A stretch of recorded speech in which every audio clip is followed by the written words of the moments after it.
I had this one customer in there one time. I was looking at their bill, a good client, prospect actually.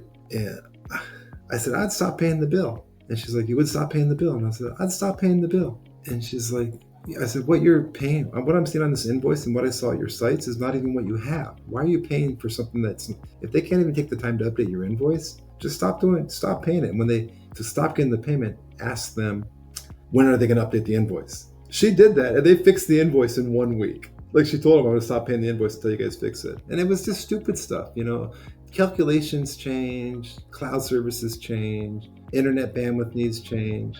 If a company can't even keep the billing right, why are you doing business with them? I mean, it's just like she had cloud services that were being billed that she disconnected 6 months earlier. It's just like, it's just complete insanity. Hi there. Thank you for joining. This is Joe Wells from Winsor Group and co-founder of datacenterreviews.com on Data Center Go-to-Market podcast with Josh, one of the greatest minds in the industry. Joshua, thank you for having me today.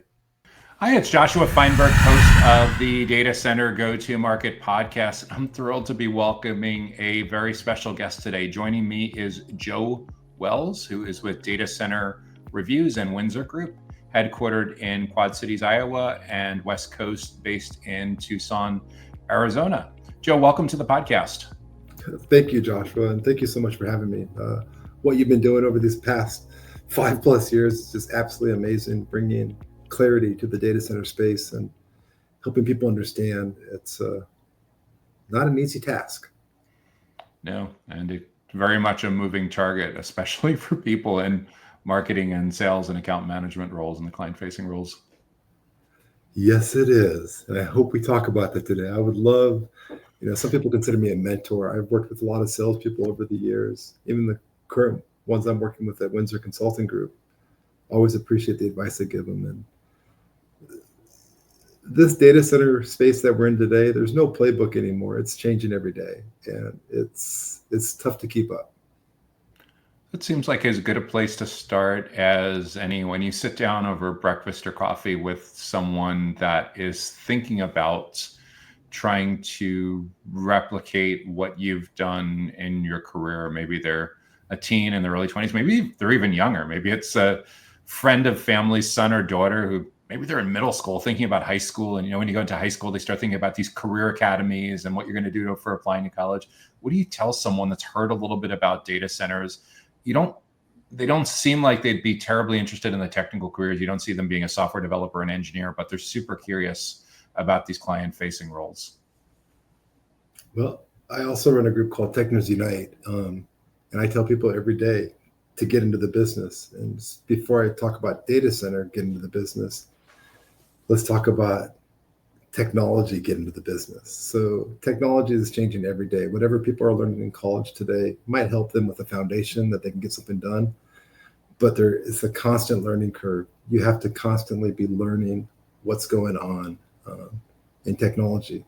The young group of people that I work with every month in Southern Arizona with my group, a lot of them come up to me asking me career advice. And I tell all of them, even though they're getting degrees in engineering, guys, do yourself a favor, take a job as a help desk person.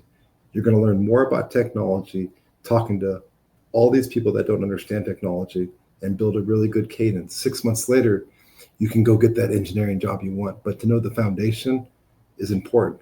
For the data center business, I've been telling people recently, constantly actually, there are more jobs opening right now in the data center space than I've ever seen in my career. The expansion, all these data centers need people to run it and operate them, not just even at the data center, but behind the data center. The planning that goes into it, the regulations, the compliance, the security, the connectivity, the cloud, the locations, the data analytics. So much needs to be done. And if you follow data center reviews at all, you'll see every once in a while I post jobs. But even last week, DataBank, I think they had 60 jobs on their website. That's unheard of. The news cycle likes to just talk about all the layoffs that, Microsoft or Dell or whatever the company they're talking about in the news cycle. But what the news cycle doesn't talk about is there is a real opportunity right now for college grads and even non-college grads to get into a business that can pay them $100,000 plus a year. So yeah, the media is always looking for an attention-grabbing narrative. Right? No, it's crazy. Like everybody was rushing cybersecurity. Need 8 million people, and then now all you hear about is there's too many cybersecurity professionals. I don't see that happen in the data center space. I just don't see it. Data centers aren't going away unless the world turns off their phones, stops using YouTube, stops using email. They're not going away. There are data centers that are being built. A lot of people use Facebook. There are data center after data center being built by Meta that all they're hosting is Facebook ads. Even when I speak with entrepreneurs that are working on different kinds of automation at the facilities level or at the technology level, yes, there will be pockets of the industry where there's pressure to do more with less, but then there will also be enormous opportunities that continue to be created that no one would have seen coming 5 or 10 years ago. And no, exactly. And just, people talk about AI. These data centers that are running AI, if I was a college kid, like the amount of precision that goes into racking and stacking and cabling and powering and maintaining and keeping up with technology, the whole world is talking about water usage. Technology is changing every day to adapt to that. They could be, I call it trailblazers at data center reviews, but there's an opportunity for these young entrepreneurs, young college kids to get into an industry that could change the world forever. And it's not going away. I was in a data center earlier today, and I was so impressed with the meticulous cabling, the power supply, the generators being maintained, the airflow proper, the FM2 service, the dry pipe service. I'm just completely impressed by the facility on what they were doing at the facility. And I've met some cablers that have YouTube channels. This particular person that was giving me the tour of his site that he unfortunately has to vacate, the amount of precision that goes into labeling every single cable and knowing where it's going and inventorying it and dataing it. So if something does happen, it can be fixed quickly. And it just, like, to me, it's a fun environment to be in. I don't know why the younger generation would not want to get into the data center business. To me, it's going to be a great career. Maybe not get into sales, Joshua. That's a whole different story. But definitely get into the data center business. If you want to see the world, if you want to travel, if you want to work for companies that are up and coming, if you want to be different, data center businesses are a great place to be. The one side I was at today, that one gentleman in the last 6 months has been to Australia, India, Mexico, Canada, all over the world, maintaining his data centers. Yeah, I mean, for someone that's early career, that right. isn't encumbered by no, exactly. by a lot of the things that tend to happen when you're in the middle of your career. Yeah, there's people in this industry that seem to travel almost as much as flight attendants. Right. 50+% travel requirements are on the road 25, 30 weeks of the year. Well, yeah, I'm older now. I used to travel a lot. I like my home. I just like being at my house now. I'm past that point of wanting to travel all the time. When I travel now, I want to travel and be on vacation, not working. It's a whole different world. But also data center, just like I used to tell my sons, engineers need engineering managers. It's an unfortunate scenario, but some of the smartest people in the world aren't very good communicators, Joshua. I mean, that's just the reality. I've talked to really smart people, but they're not going to be a speaker. They're not going to talk to a board, but they're really good at what they do. And they hire the right people around them to make sure that it gets done. And every data center has customers coming in and out of it. That's not maybe an AI data center. Every data center needs a leader that can talk to customers that are spending hundreds and hundreds of thousands of dollars a month. Data center reviews, I talk about leadership a lot and people behind the leadership. every data center needs somebody that cares about what is there, because that data center is part of somebody's business, and they have to treat it that way. They can't treat it like it's their, yeah, sure, QTS, it can be your building, but the reality is businesses are trusting your building. So they need to trust you and your people. They need to know that your cameras are working. They need to know that the compliance is up to date. They need to know when they ask for a SOC 1, SOC 2 report, that it doesn't take 2 weeks, that they get it in 24 hours.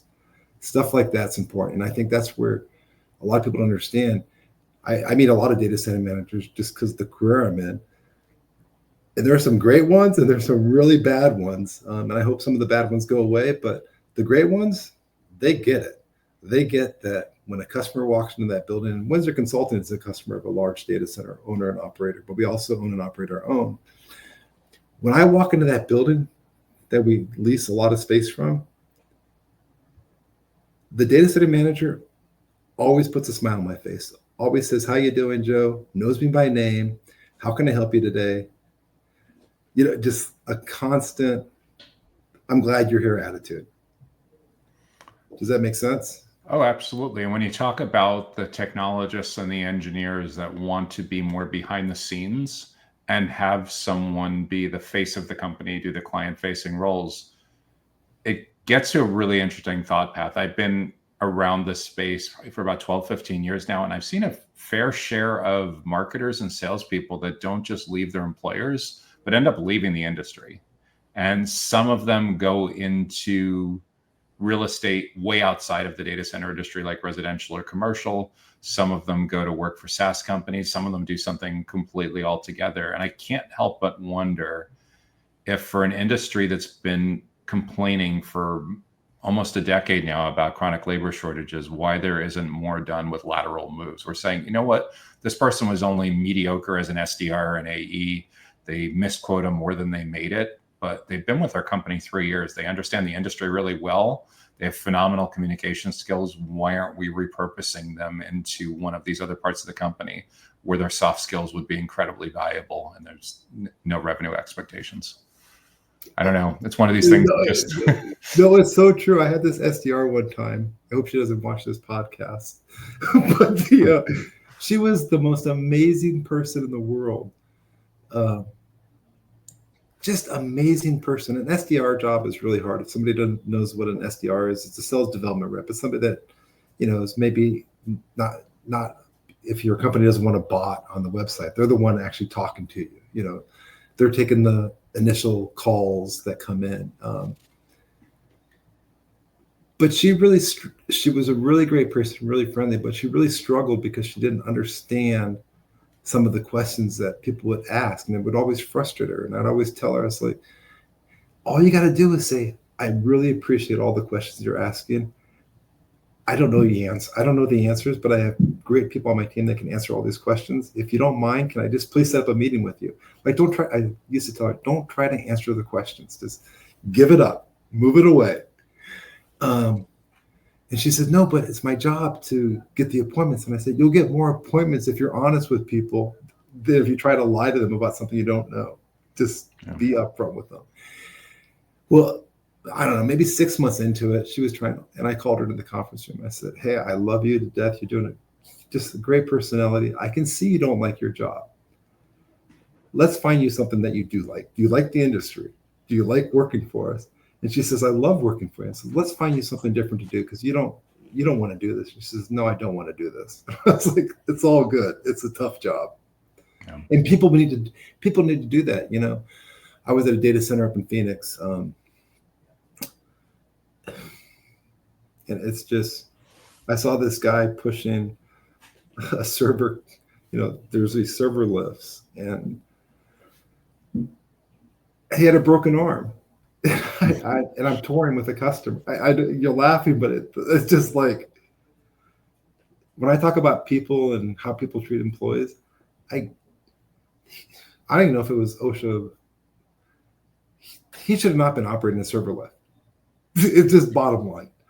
And why somebody at his company, and there was plenty of people at that location that could have said, "Hey, don't do that. We got this." even though it's his job, like let the guy fix his arm. I'm sure we can find something else for him to do for 2 months, right? But is that what you're talking about, Joshua? I'm sorry, I probably got off take there. It's just it has a terrible look too for any clients that are coming in to do work on their servers while they're there. Any potential clients that are touring the facility, any potential employees that are touring the facility. Like it's like you put someone who looks like they're 9.5 months pregnant pushing around servers. It's like, come on. At some point, the company has to have a little bit of common sense of how things actually look, even if it's something they feel emboldened to do. But yeah, the right people in the right roles is definitely a challenging one. And I think there's not enough thought within, especially the big operators, to the lateral opportunities where someone starts in one part of the company, but maybe better suited for another part of the company, as opposed to like, hey, they weren't a perfect fit for this AE role or this SDR role or something. An SDR for inbound has got to be far easier than saying, here, go smile, go make cold outreach. We're going to get hung up on 49 times an hour. The reality of sales is, I've been doing this for a long time. So I'm fortunate enough. I know a lot of people trust me already. I don't have to, there's a lot of barriers I don't have to jump over that maybe somebody new has to jump over. But the sales is hard in today's world because most people are used to using technology. The bosses today, the managers, the CIOs, the CTOs, and I know a lot of them are younger than me. A lot of them think they can do better research than any salesperson or company could ever do.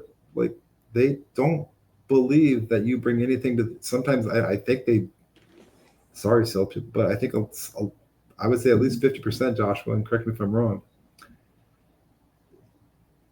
think they can do better research on what their company needs than what a salesperson can bring to them. I don't know. Is that a fair statement? With the self-driven journey we're in now, where everyone's doing so much research before they get to you.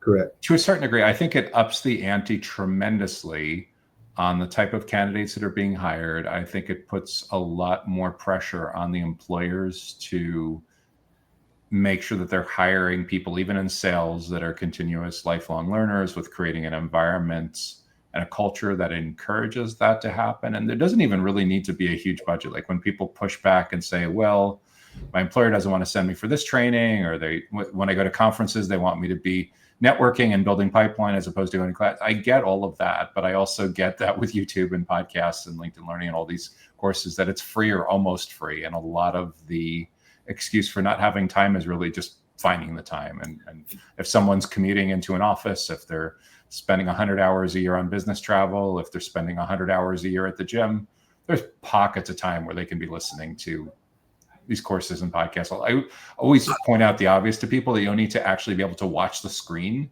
to get most of the value. If you can listen passively, basically like listening to a YouTube video as opposed to watching it. Same thing with a webinar recording. There's an enormous amount of time that people can recapture if they're motivated to want to level up. No, I agree. I've done some posts where I'm sure I've made people mad. My personal post about sales professionalism today and what needs to happen. And, I've seen it all in my career. But there are some really good salespeople. What I'm talking about is the people, like, how do you work with somebody that thinks they have already researched all the answers? And I'll do 2 examples, data centers, for example. No, Jar, I've already picked my location. No, I'm good. I don't need your services. We got this. I can go tour a facility. I can do this. I can do that. And I said, great. I'm glad you've done that. That really helps me out. So if you ever decide to use my services, we can really, with all your research you've done, I can help you narrow it down. Have you thought about the employees that are going to be working at that site? Have you recruited people? Have you looked at airport locations? Yeah, no, I've looked at all that, Joe. Great. Have you looked at the locations? Because there's like over 150 data centers in Phoenix, and every one of them claims to do everything. Have you gone to all those 150 data centers to see if your employees, when they're working with Cisco or Juniper or Pure Storage or Dell, that they have a place to go work quietly? Or are they going to be stuck in a private cage, or are they going to be stuck in a hot cold aisle? Have you looked at those sites? Well, I'm sure all sites have break rooms. Well, no, not all sites do have break rooms that accommodate private conversations. With regulations today, there's a lot of conversations that can't happen in a private break room. And so those are the kind of conversations I try to have with people. Like you can think of a lot. I have an 8 checkpoint list that I've used for years with customers. But unless you paying somebody to do all your management of your equipment, the reality is you're going to be in that data center at some point dealing with something. And you need to make sure your employees, because it's an extension of your office, have a place to work and work comfortably. Yeah. Right? I think a lot of it comes down to is in this self-driven journey where they're getting like, what was Gartner say, 83% of the way there before they're ready for a conversation. Right. Being able to position yourself to like educate and trust is so incredibly important, as is getting in early enough so you don't feel like you're treading water in that first conversation. Because the kind of person that you're describing is someone that got all the way there and they think they have all the answers, and you weren't able to intercept them early enough that you've been able to be seen as a consultant or a teacher or a trusted advisor. And it's a lot of just understanding, like, where do we get them earlier in the journey? Who are the people that are open to having you show them how others in similar companies have navigated this exact challenge, and how other people that came and thought they had all the answers about this ended up creating a lot of problems. And there's definitely we see this whole evolving role where anything that someone can read themselves or on your website or read the slides themselves or watch the explainer video themselves, there's no reason for account executives to rehash that. What there is a huge need for is bringing unique expertise that feels so valuable that it almost feels like they should be paying you for a consulting engagement. Yeah, and people do have the option to do that with me. They can pay or like, and some. I would tell you, I'll give you another recent example where I appreciate that, because I have some great CTO friends. I mean, just great friends, and then golf with them. I go out with them with dinner all over the country. I have met some amazing people. I had a request yesterday morning at 7:30 in the morning, 400 kilowatts of power. Everybody always talks about power. 400 kilowatts of power, liquid cooling to air, and want to deploy in 60 days. My first thought was, why did they wake up at 6 o'clock this morning and realize they need to deploy something in 60 days and they're just reaching out to people? That was my first thought. Start with why. Simon Sinek has it all figured out. Right? Like, what happened that all of a sudden they need 400 kilowatts of power? Just, you don't wake up one day, I need all this power. So something obviously happened. So I wanted to ask that question, but I didn't. I just kept listening. And then I said, okay, I can get back to you by 1 o'clock. Let me do some stuff. And the reason I bring this one up is because, so with that, if that customer wasn't using someone like a Data Center Reviews or Winsor Consulting Group, this particular Bay Area location, there's over probably 70, people call it the Bay Area, but it's not the Bay Area. You got Silicon Valley, you got Oakland, you have Vallejo, you have San Francisco, you have different freeways, you have different parking, you have all sorts of stuff going on in that environment. Power, carriers, I talk about carrier connectivity. I don't know how somebody that's trying to make a decision in 60 days could know enough information about all those data centers without being in the business for many, many years and knowing who to call. So I told him, I'm going to call a few people that I know. I called 6 data center companies. I got to the right people. I got to the data center managers. I got to the chief revenue officers, because, obviously price in San Francisco is very expensive. It's, like every customer always says, no, price is not a problem until you present the proposal. No, I'm not worried. I know San Francisco is expensive.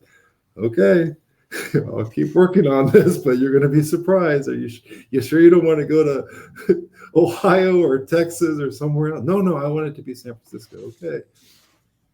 God, he's probably watching the podcast when it goes live. It's okay. He can still be friendly to me. Gave him the analysis. I narrowed it down to 2 data centers for him on the email that I sent him by 1 o'clock that afternoon. I said, okay, I talked to everybody. This is the situation. Your 60-day timeline. It's tough in a market like this. But if you want to pursue this, I'm giving you these 2 options out of the 6. He replied, he said, Joe, why not all 6? And I told him a story. I said, because you know me well enough to know that I'm not going to waste your time. I had this one customer that wanted to look at an East and Coast West data center. We toured starting in Ohio, then we went to Texas. Actually, we stopped in Atlanta. Then we went to Texas. Then we went to Phoenix. Then we went to Vegas. We get to Boise, Idaho. And the CTO says, well, Joe, this is perfect. Why didn't we start here? And I said, well, I told you it was the perfect location, but you wanted to see the other locations. So I think people really have to understand, just let customers do what they want to do. But if you're really going to be a consultant in the data center business, you have to be willing to walk away. As much as I love my customers, Joshua, I'm not going to go show them 4 other data centers in San Francisco that I know can't accommodate their needs in 60 days. It's just a waste of everybody's time. Does that make sense? Yep. Yeah, it's a matter of if they're really open to what you're bringing to the table, or if they've already made a decision and you're just the second opinion. Yeah. Have you ever met the Goodyear CTO, Chief Technology Officer? I don't know if you ever met her, no. Judy. You should listen to some of her podcasts. She has this saying. She says, trust can be given and trust can be taken away. She's talking about customers and partner relationships. I believe that goes the same way. I really believe, I'm a consultant, you're a consultant. I really believe, like, if you don't want to do business with somebody because you don't believe that they're telling you is the truth, then stop the relationship. Just move on. There's lots of people that will go waste your time. Joe Wells is not one of them. Yeah. Professional branding is super important. Right. Reputation's very important. Being seen. No, Biagio, who's next door in the office, he'll sometimes hear me in the conference room talking to people. And I had this one customer in there one time. And I was looking at their bill, a good client, prospect actually. And I said, I'd stop paying the bill. And she's like, you would stop paying the bill? And I said, I'd stop paying the bill. And she's like, I said, what you're paying, what I'm seeing on this invoice and what I saw at your sites is not even what you have. Why are you paying for something that's, if they can't even take the time to update your invoice, just stop paying it. And when to stop getting the payment, ask them, when are they going to update the invoice? She did that, and they fixed the invoice in 1 week. Like she told them, I'm going to stop paying the invoice until you guys fix it. And it was just stupid stuff,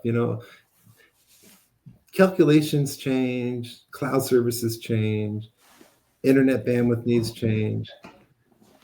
If a company can't even keep the billing right, why are you doing business with them? I mean, it's just like she had cloud services that were being billed that she disconnected 6 months earlier. It's just like, it's just complete insanity.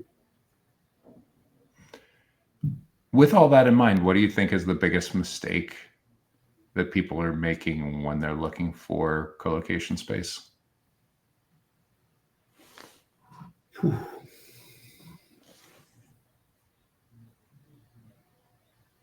Well, I know they're definitely not taking compliance seriously. I see data centers, unfortunately, that I don't know if you've seen them, Joshua, but like SOC 1, SOC 2, it's not an option. It's a necessity.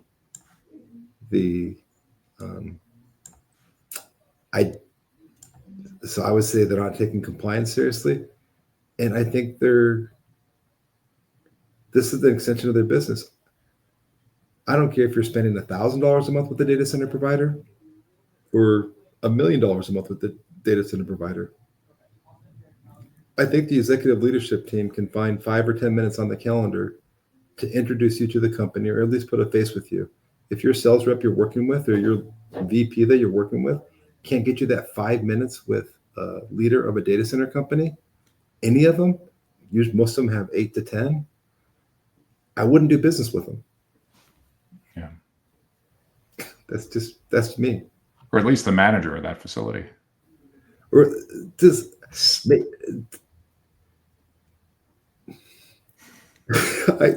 I could tell you so many stories. You have to, a customer that's spending $1,000,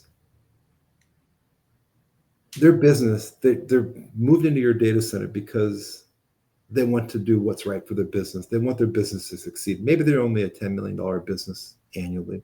Maybe they're only a 20. Maybe they're only a 5. Maybe they're a 1. but they're trusting your business with you. You should give them 5 minutes of your time. There's no way any leader of any data center company doesn't have 5 minutes. Even if that 5 minutes isn't in person, saying, hey, I got your request. I really appreciate you considering our data center. Here's my phone number. Would love to talk to you when I have 5 minutes. Just like simple communication. It doesn't have to be a phone call. And I get that leaders are busy, and I know a lot of them. My president's busy.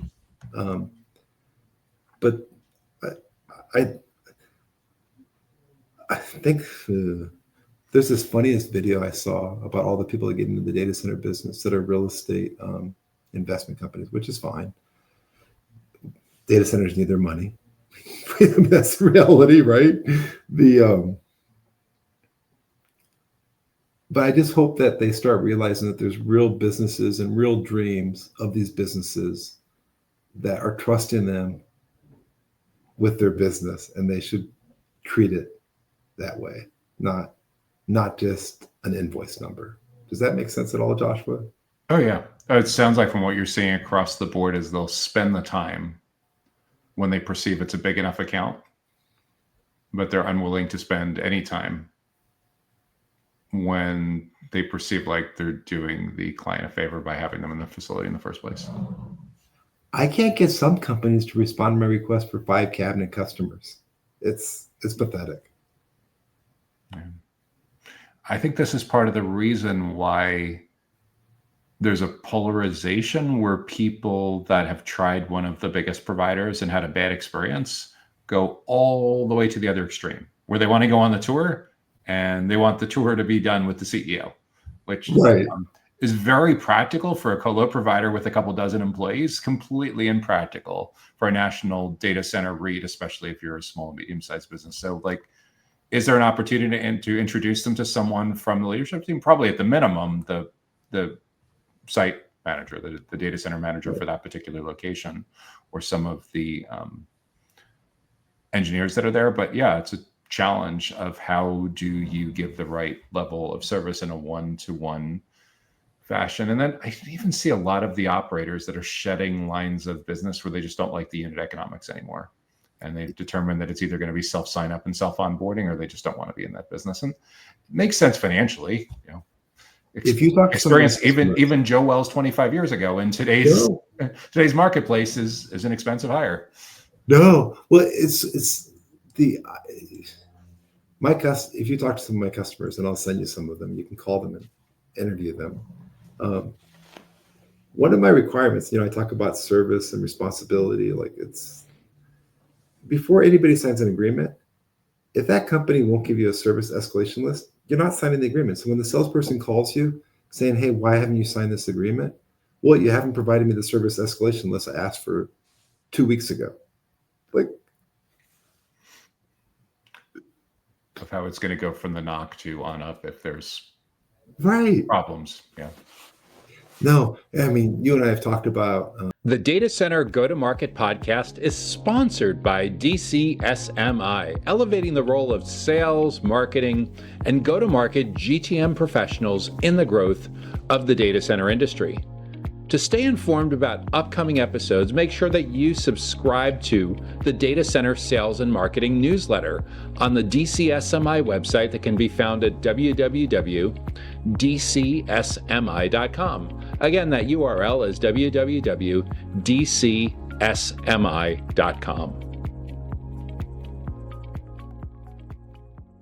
Yahoo was one of my customers at the Westin Carrier Hotel. The data center business used to be, and I think it still is, you go to conferences, people have drinks and have fun, but we all helped each other. We all cared about each other. We all wanted everybody to be successful. Like when I was at the Westin Carrier Hotel, there was really no competition. It was all about friendships and helping each other out. How do you get to the meeting rooms? Can I use some of your, hey, I need some help with some dedicated servers. Can I borrow one of your engineers? Like, we were always helping each other. And it seems like now all you see is some of the, we're better than everybody else. But the reality is most data center operators are doing it right, and we can all be friends, and there's business for everybody. We don't, and everybody has weaks and strengths and weaks and, like, if you don't have Megaport and you have a customer that you know needs Megaport, just when they freaking first, when they first reach out to your data center, just tell them you don't have Megaport. Don't tell them you're working on it. Don't tell them it's in the pipeline. Just say, we don't have Megaport. We're probably not a right fit. Don't waste the person's time. Just move on. Interesting. Megaport in particular came up on one of the Q&As on my Q&A show this week, where someone was looking for go-to-market client attraction advice for telecom and data networking. And I was using an example of telecommunications companies that are headquartered in the US and telecommunications companies that are headquartered outside the US that have done a remarkable job of building a business in the US. And the one that came to mind was Megaport, Australian. Yeah, no, Megaport has done an amazing job. And another one, Hurricane Electric. I mean, Hurricane Electric, I don't know if you visited their website, Joshua. I did a newsletter on them. Their website, Reed Fisher, I don't know if you ever met him. He's the second employee of the company. Their website is like the ugliest website you've ever seen in the world. Yeah. It's just awful. But it works for what they're doing. And they are the largest IPv6 provider in the world, because their focus isn't on their website. Their focus is on delivering the service that customers and businesses need, and they do it right. And then, I see all these posts about, fancy lobbies and stuff. My buddy at TRG, you got to love Chris Hinkle. But he's right. Like, you can have a beautiful lobby. It doesn't mean it's a great data center. I mean, it's actually a lot less expensive to have a beautiful lobby than it is to do the right thing behind the doors. You know what I would like at data centers is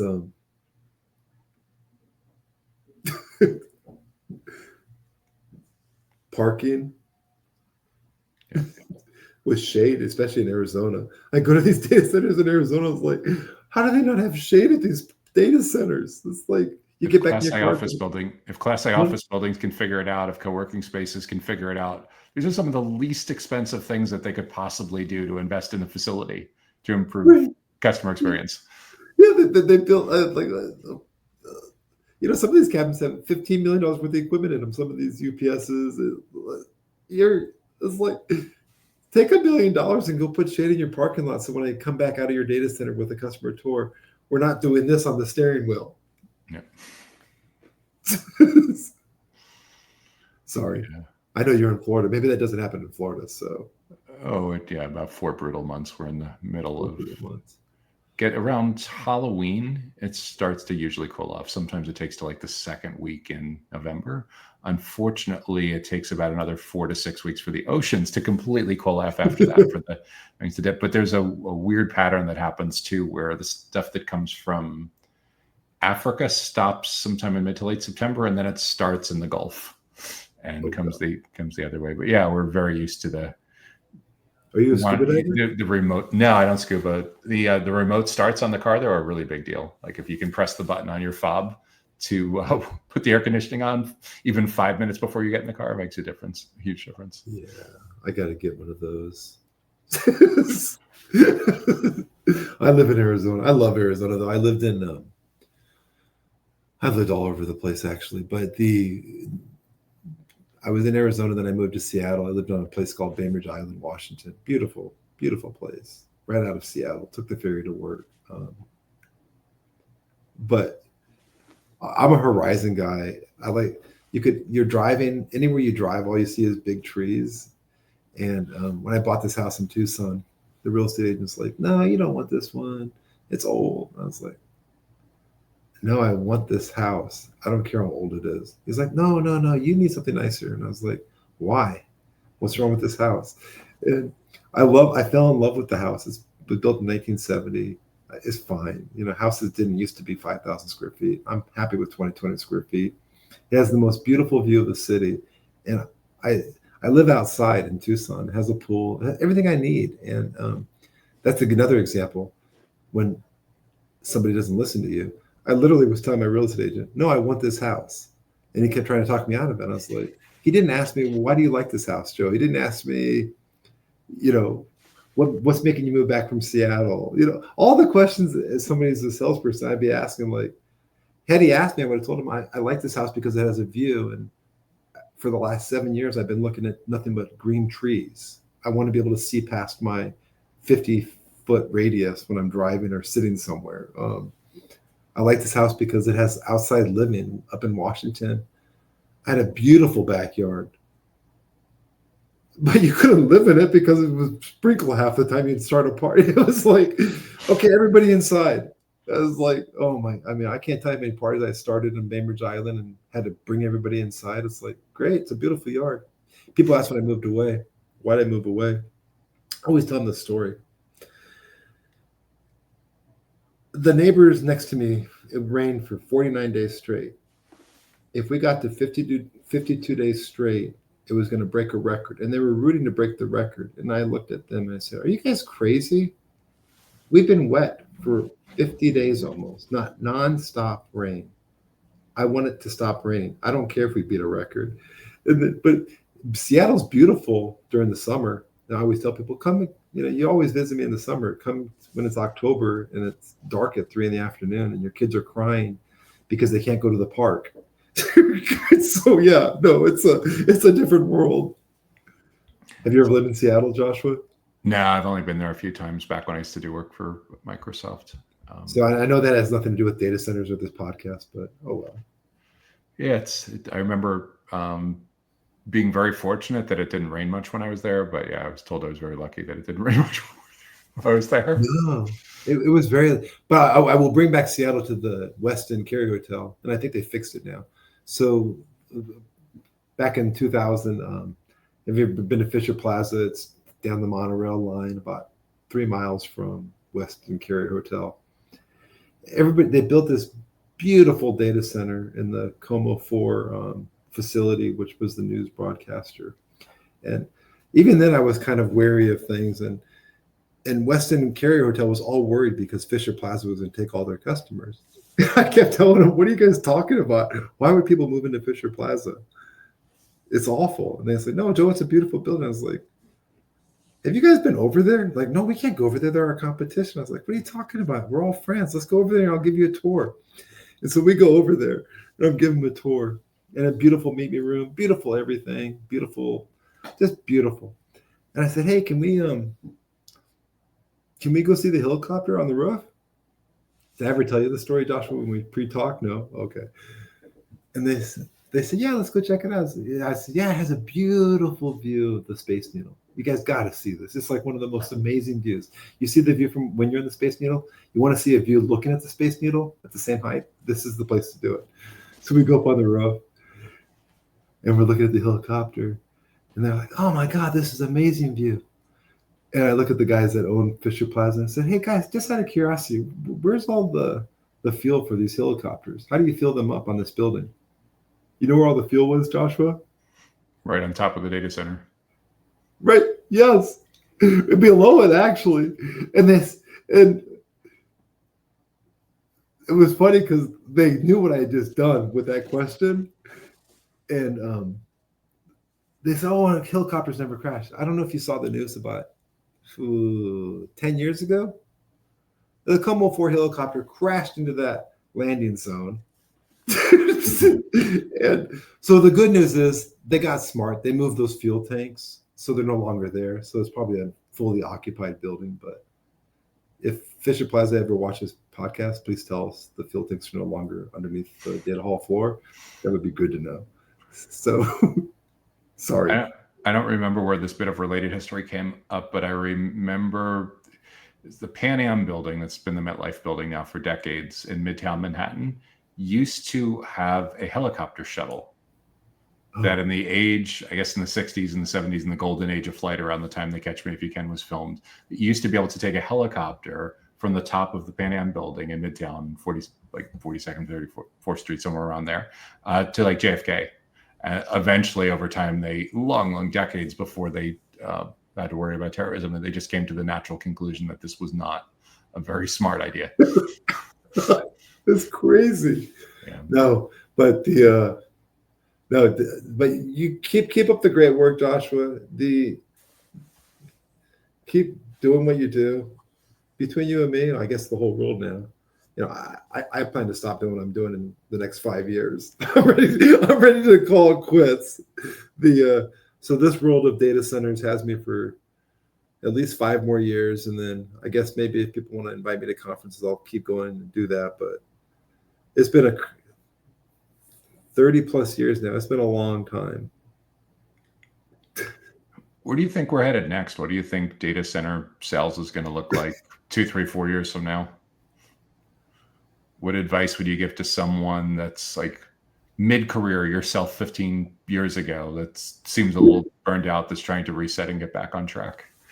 You're probably going to think I'm crazy. But you know how people migrated to the cloud and then migrated out of the cloud? You know how people migrated from commercial buildings into data centers? Yeah. I think technology is advancing fast enough where on an acre of land, there is some technology coming out. Well, I actually think data centers are going to see people moving out of data centers if they don't get their act together and going back to maintaining their own sites. I really do. That's my take on it. The power cost is expensive. Maintaining buildings is expensive, but one thing this data center industry has shown people in the last 2 years is what it costs to do something here and what it costs to do something here. Customers are not stupid. If people think customers right now aren't making decisions in a boardroom thinking, I can give XYZ company $3 million a year to run my 1 megawatt, or I can maybe do that myself. That's what I think. But I could be, I've been wrong lots of time in my life, so I could be wrong. And then of course people talking about blowing everything up into space. But I was having lunch at a conference about 10 years ago, and there were a couple of people sitting at the table who ran data centers for some big hospital system. I think it was from Michigan. And we had all been at a panel. There was like 3 or 4 different colo providers. And I remember the guys saying that their goal for what they were trying to do, if they could convince their board to give them $15 to $20 million to build a data center, they'd have job security for the next 10 years because they'd never moved to colo. And I'm looking back and saying now, 10 years ago, they were thinking $15 to $20 million is the number. Like, right. It's pretty funny to think about that now, because like when people come to me, and there was a thread on Reddit about a week or 2 ago where someone in my market in Miami was like, I have a warehouse that's 4,000 square feet. I'm thinking of investing $2 million to build out a data center, and everyone is like ripping them to shreds. They're like, you're not going to get past the preliminaries. No, they're doing anything with that kind of budget. No, they're not. But if the cost of data centers keep going up, it's gonna come a point where there's gonna plateau. It's definitely gonna intersect.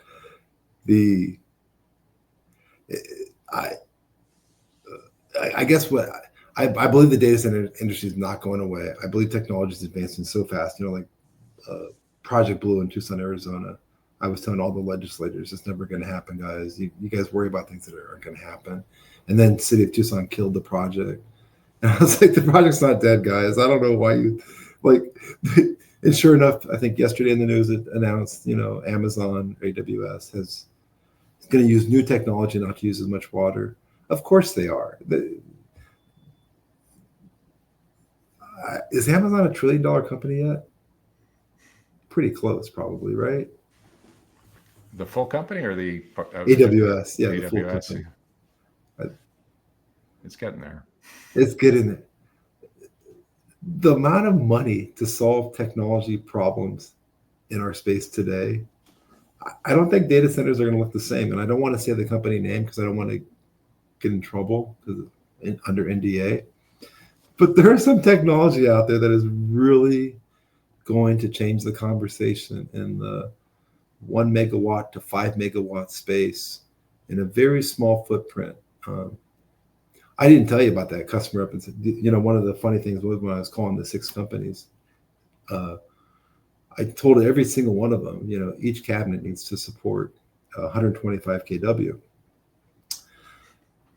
And so only, less than 6 cabinets total for the 400 to start, but with growth for expansion. And I said 2 needed 12 kW just for some wiring and crap, stuff like that. This one salesperson calls me back because the VP was at the VMUG conference or VMware conference of all places. I don't know why somebody went there today, but whatever. He says, well, can we just spread that out across 33 cabinets? And this is a good note to finish on, actually. I wanted to tell that salesperson, learn your job, learn your industry. If you were talking to the customer directly and not talking to me, you just lost all credibility with that customer. Like, you do not know your industry that you're in. You need to understand it. High density, go look it up, research it, go look at the equipment, look at the power draw, look at a 48U cabinet, look at a 42U cabinet, do some research, and then come and do your job, because that's just a stupid question. The customer's never going to do that. Or maybe I'm wrong. In this podcast, people can correct me, right? Am I wrong, Joshua? I don't know. I think the challenge is, unless you've worked at a couple different companies, it's very likely that your worldview on the right way to do it is limited by what they have in their facilities and what was in your onboarding that was done, assuming there was onboarding and whoever trained you. And the people that seem to have really flourished in your kind of role, nearly all of them, by the time they're getting to the point that they're mid-career, 4, 5, 6 different stops on their LinkedIn profile. Yeah. And some of it was moving up. Some of it was by necessity because of M&A. Some of it was getting bored. In some cases, their boss left and who they were replaced with didn't gel with them. There's a lot of different reasons. Well, just so everybody knows, the reason I left, because I told Jim Buie, who was the president of Avant at the time, and John Scarry, you can get me in trouble for this. You're still my friend. I told Jim Buie when the day I agreed to go work for him, it was my last job. I told him that. I said, Jim, if I come work for you, I'm not leaving until I retire. He agreed to that. And then he left 5 years into my job, so I did leave that company. Yes, I did.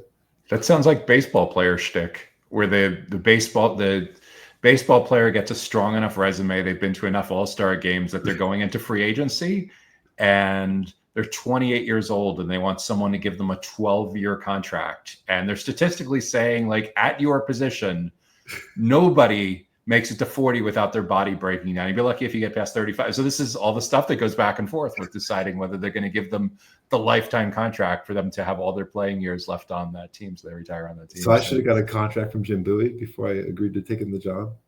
Probably. Depends what your batting average was, right? What your on-base percentage is, or how good your agent was. Well, Jim, if you're watching, I filled your data center up for you, so thank you. Jim Buie and me are still friends. He's now the president of Valor C3, which is another great company, another rising star. It always amazes me. Like, I don't know why the data center companies all don't get together. The Avants of the world, the Telarus of the world, the Apterex. Great. It's all great. But the data centers really have the playing cards in their hands that they could use to their advantage. Instead of having all these, oh my God, I'm going to make my friends mad, Josh. Let me try to rephrase this. There's no reason the data centers couldn't be brokers within themselves. You see Meta and AWS and Google and Oracle starting to do that, where they're, realizing, hey, let's work together. There's no reason the Valor, the ARCs, the QTSs, the the list goes on and on. There's no reason they couldn't, instead of saying, no, I can't help that customer, they all go to the same conferences. They all know the same people. Why don't they say, hey, let me call my friend Chris over at TRG. Let me see if he can help you. Instead of saying, no, I can't help you, just help them, even if you don't make money at it, because maybe when you can help them, they'll come back to you. But it's an interesting question as well, as why there aren't more intercompany deals done between peers. See, there's deals done all the time when there's vast differences in size and no one's perceiving that there's a competitive threat. Like a managed service provider that's doing $5 million a year that doesn't own their own facility, they're supposed to rent spaces in other people's facilities, even if those colo facilities sometimes offer their own managed services. Right. They just need to, because that's by being a good MSP. That's what they're taking care of their clients, and it's ridiculously cost prohibitive for them to build their own facilities. So unless they're getting the whole old hand-me-down kind of acquisition stuff, so they get it. You're right. It's like why the mid-tiers and the larger companies would rather walk away from would rather turn a client away than try to come up with intercompany deals. No, all these CEOs could call the other CEO. They all know each other. Most of them do. They could call each other. Hey, got this deal. I'm gonna tell my sales team to stand down. I don't want to waste this client's time or prospect's time. I'm gonna help them out. I know the industry. I'm gonna send them your way. No, I don't need to be compensated for it. It's all good. It's just if you have a customer come your way, send them my way. That's what we used to do at the Westin Cary Hotel. We were literally all friends helping each other be successful. It made no sense to when we started the Seattle Internet Exchange, it was a bunch of nerds that were trying to save money. That's literally what it was. So where did we end up in this dystopian place where nobody trusts each other and nobody does these deals anymore? Should we throw the VCs and the private equity companies under are they the demons who created this culture that nobody trusts each other anymore? Is the ridiculous overuse of the NDAs and non-competes? Is it all the above? Yeah, the NDAs do get frustrated. It's a great question. In full transparency, we own our own data center, but we also lease space from other data centers. And the town I'm in, Tucson, we lease from ARC data centers. I tell people all the time, because they have their own cloud services, they have their own engineering team. ARC knows this. I believe we do it better than them. I don't see them as a threat at all. To me, I don't care if there's 3 other competitors in that data center. I believe what Winsor Consulting does is better than other people. And so I don't worry about the competition. And if people don't want to do business with me and decide to do business with ARC at that particular data center, that's their choice. I mean, I'm not going to force them to I never force anybody to do business with me. If you want to do business with me, great. If you don't, I totally get it. I'm a very friendly person, but Joshua, believe it or not, there's probably I can think of 2 people that don't like me because I tell the truth. And that's when I would tell salespeople this too, since this is a sales go-to-market. One of my biggest rules in life, if somebody lies to me, be it a customer, anybody, they lose all credibility. It takes me years to ever want to talk to that person again. Years. It's one of my, I don't know if it's a downfall of mine, but I would tell salespeople going into this industry, never, ever lie to a customer. Tell them the truth. Tell the prospect the truth. Just be upfront. Just don't waste people's time.